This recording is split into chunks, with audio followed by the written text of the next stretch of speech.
अवश्य पूरी होती है। जो पंचोग्र पापों से 5 महाउग्र पाप हैं, मदिरापान, ब्रह्म हत्या, स्वर्ण चोरी, गुरु स्त्री गमन और विश्वासघात, इन सबको करने वाला भी और भागवती वार्ता से तृप्त हो जाता है, तर जाता है। और दृष्टांत दिया, अत्र ते कीर्तयिष्याम इतिहासं पुरातनम।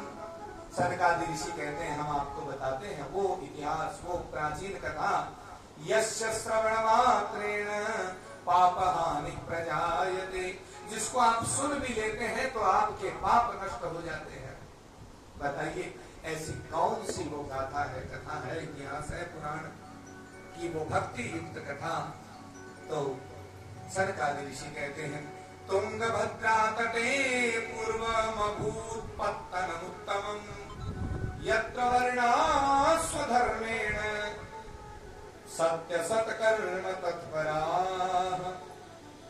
एक तुंगभद्रा नदी का तट, वहां आत्मदेव पुरे तस्मिन् सर्व वेद विशारद, वेद विशारद आत्मदेव, जो स्रोत स्मार्त में निष्णात मानो दूसरे सूर्य हों, इतने तेजस्वी थे, ज्ञानी थे, वो वहां रहते और कथा सत्संग करके अपना गुजारा करते। धीरे धीरे इतनी ख्याति हुई, सब कुछ हुआ, विवाह भी हुआ, पत्नी आई धुंधुली, लेकिन समय बीतता चला गया। सुवाक्य स्थापिका नित्यम सुंदरी सुदुरोद्भवा, वो सुंदर तो बहुत थी, मीठी भी बोलती थी, लेकिन तभी तक जब तक उसकी मानी जाए। बोलो राधे राधे राधे राधे। आदमी मीठा तभी तक बोलता है जब तक उसकी आप मानो। जो ही आप सत्य बात करोगे, धर्म की बात करोगे और वो उसको नहीं जचे तो बैर हो जाता है। धुंधुली धुंधुली बुद्धि की ही थी, लोक वार्ता रहता, इधर उधर की बातें बहुत करती थी और कलह प्रिया, कलह बहुत प्रिय था।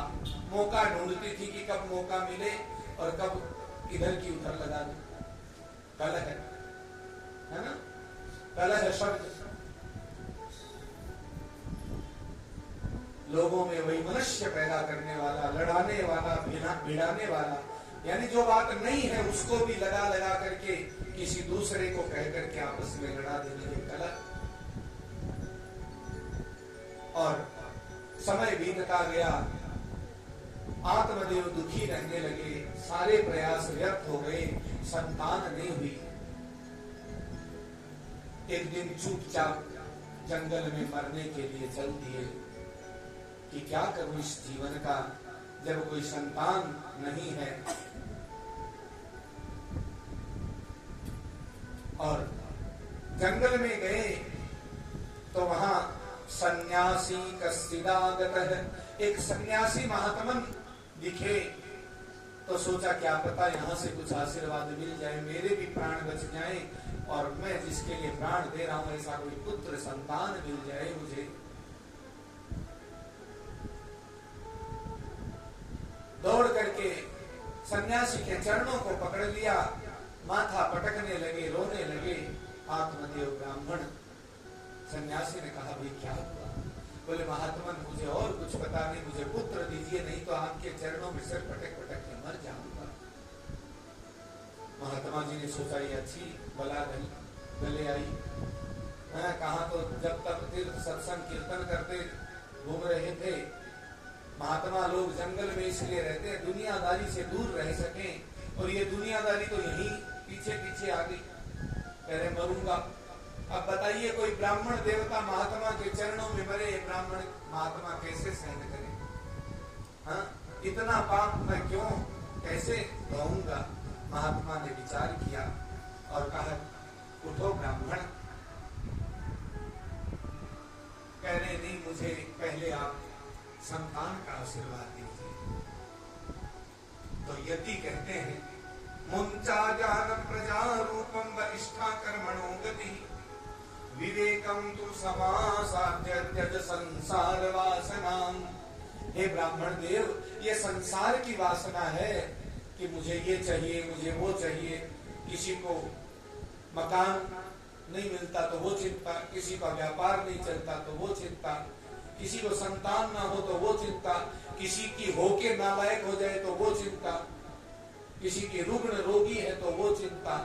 तो ये संसार नाम ही इसी का है। इसका एक नाम है दुखालय। संसार का एक नाम क्या है? दुखालय। दुखालय। जैसे पुस्तकालय, भोजनालय।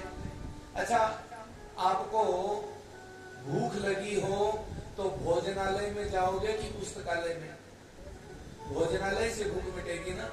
पुस्तकालय में जाके कहो कि मुझे तो भूख लगी है, हा? तो भाई ये तो दुखालय है। इसमें दुनिया के खाली सुख ही सुख चाहोगे तो कैसे मिलेगा? इसका नाम ही दुखालय। दुखालय में आके सुख ही सुख चाहते हो, गलत जगह पहुंच गए महाराज। सुख तो केवल उसके नाम में है, सांसों तेरो नाम, जो ध्याये फल पाए सुखदाई तेरो नाम। यदि सुख चाहता है तो आ शरण में राम की। जीवन में अब बहुत बात कही, लेकिन ब्राह्मण देवता तो बोले नहीं नहीं, मैं तो चरणों में सर पटक के ही मरूंगा। अरे सुनो, तुम्हारे तो सप्त जन्मावधि तव पुत्रो नहीं बच 7 जन्म तक तुम्हारे पुत्र का योग ही नहीं है। और सुनो, जिनके क्या पुत्र हुए वो आज तक सब सुखी हो गए? क्या जिनको संतानें हुई सब सुखी हैं? क्या वो कभी हॉस्पिटल नहीं जाते? क्या वो किसी मंदिर में नाक रगड़ने नहीं जाते? क्या वो कुंडली लेके नहीं दिखाते? क्या वो विशेषज्ञों के पास सलाह लेने नहीं जाते? क्या वो संत महात्माओं से उपाय नहीं पूछते? पूछते हैं। दुखी हैं, सब है। नानक दुखिया सब संसार। यदि सुखी होना है तो उसकी शरण में आना पड़ेगा। तो मुंचा ज्ञानम, अज्ञान को छोड़ दो। अरे सगर के तो 60,000 पुत्र थे, फिर भी सारे भस्म हो गए। राजा अंग बड़े तपस्वी ज्ञानी ध्यानी थे, लेकिन वेन जैसा आतताई दुष्ट अत्याचारी पुत्र हुआ कि रात में मुंह छिपा के जंगल में मरने के लिए जाना पड़ा। उत्तर प्रदेश में अयोध्या में दोहा बोला करते हैं, और उसका सार है कि पूत कपूत तो क्यों धन संचय, पूत सपूत तो क्यों धन संचय। लेकिन पुत्र हो ये आवश्यक नहीं है। संसार में भूमि काढ़ी के पैठल चोर, पहले मुसलस बिटवा मोर, मूछ बांस बगल कर धैलस, तब सब धन पर दावा कैलस। अरे सुत सम बैरी कौन? संतान तो बैरी भी बन सकती है। सारा धन हड़प लेती है, मकान हड़प लेती है, जमीन जायदाद हड़प के बाहर एक कोठरी में पहुंचा देते हैं। तो बच्चा होना जरूरी नहीं है कि कल्याण ही करे, वो आपका जो है मान भंग भी कर सकता है। वो आपको सुत के लिए कहा, आवत ही दारा हरे। संतान जब आने को होती है तो पति पत्नी बिछड़ जाते हैं। आवत ही दारा हरे, और बड़े भये पर भवन, बड़ा होता है तो घर का मालिक वो हो जाता है। आवत ही तारा हरे, बड़े भय पर भवन, और वृद्धापन सर्वस हरे, सुत सम बैरी कवन। बुढ़ापे में सब कुछ उसी को सौंपना पड़ता है। बोले नहीं महाराज, मुझे बातें नहीं चाहिए, पुत्र चाहिए। अब तो संत ने देखा है तो प्राण छोड़ेगा, इसलिए संत ने अपने झोले से अपनी तपस्या का फल ग्रहण करके और एक फल दिया, अभिमंत्रित करके कि हे विप्रदेव, अपनी पत्नी को कहना शुद्ध अवस्था में स्नान ध्यान करके इसको ग्रहण करे, अवश्य ही संतान होगी, पुत्र होगा। अब तो नमन करते हुए खूब प्रसन्न होकर के घर जाते हैं। पत्नी धुंधली को कहते हैं कि देखो देखो भाई तुम्हारे लिए संतान का फल लाया। अब तो आंखें गिरने लगी, लेकिन सोचिए बड़ा मर रहा था, दुखी हो रहा था, चलो जैसे तैसे बच के आएगा इसकी बात। अच्छा ठीक है। बोले अच्छा ध्यान रखना, इसको बड़ा शुद्धता से ग्रहण करना है।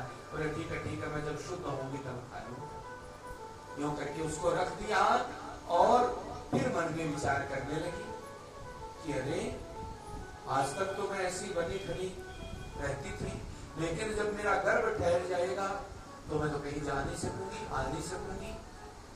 इतने भार को लेकर के मैं कहां कहां डोलूंगी, और कभी ये दवाई खाओ, कभी ऐसे रहो, कभी वैसे रहो, कभी और तो और कोई चोर लुटेरे आएंगे तो सब भाग जाएंगे, मैं रह जाऊंगी। कोई आग भी लग जाएगी तो सब बच बच के भाग जाएंगे, मैं रह जाऊंगी। कोई मुझे मार जाएगा, मैं भाग नहीं पाऊंगी। अच्छा इतना भी ना हो तो जब संतान जन्म लेगी तो वो तो जन्मेगी और मैं मरूंगी, मेरा तो मरण हो लेगा। इतना कष्ट, इतनी पीड़ा मैं तो नहीं करूं। और तो और संतान को जन्म के बाद में और